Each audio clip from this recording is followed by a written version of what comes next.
I think it was productive for President Trump because he really stayed on message and he continued to drive the rhetoric to his base that he's been doing since the election.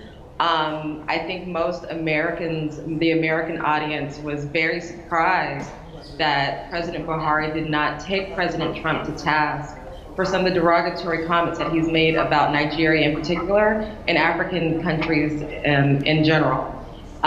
So that was very surprising, and that is honestly has been most of the headlines in the past day in United States news.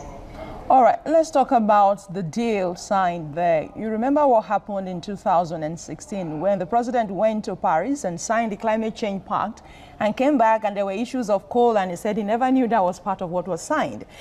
Can you tell us, if you can, what the nitty-gritty of this agreement is all about in terms of security and in terms of importation of agricultural products from the U.S. to Nigeria? I'm saying this now against the background of the genetically modified product.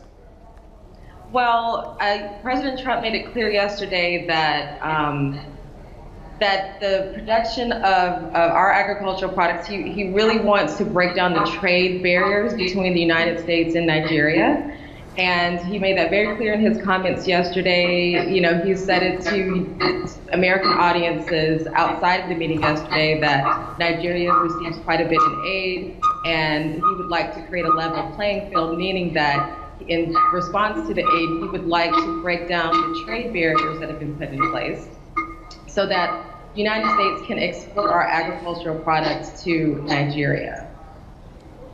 And of course, there was the very, loud celebration now of the US's sale of much needed machinery now to curb insurgency here in the country, of course. And then there was a lot of, feedback from Nigeria here as to what end now, what kind of tilt, unhealthy or otherwise now, who does it favor more? But with this deal that Nigeria signed just before the president visited the U.S. now, how will this, penetrate the economy here in Nigeria? How would it go on now to favor the country by and large? Well, I can tell you about American motivations in that deal. I think it was twofold for President Trump. One, any opportunity that he has to reverse any of the policies of President Obama, he definitely loves to do that. So that was one. And the second is security is always top of mind for him and most Americans. And so that has been a big reason why he has been pushing the sale of military weapons to Nigeria. Not only the security that will eventually affect the United States, but also he mentioned yesterday in the Oval Office meetings with President Buhari that he was very upset about recent persecution and killings of Christians in Nigeria and the burnings of churches. So that is top of mind for him.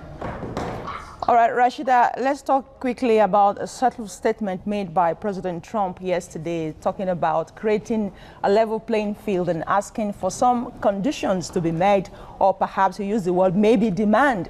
What do you make of that, and what do you think those conditions could be? I think the conditions are the breaking down the trade barriers. I think that he is more concerned about getting our agricultural products to Nigeria, which really speaks to his base. He's been really touting the American farmers, and that is top of mind for him.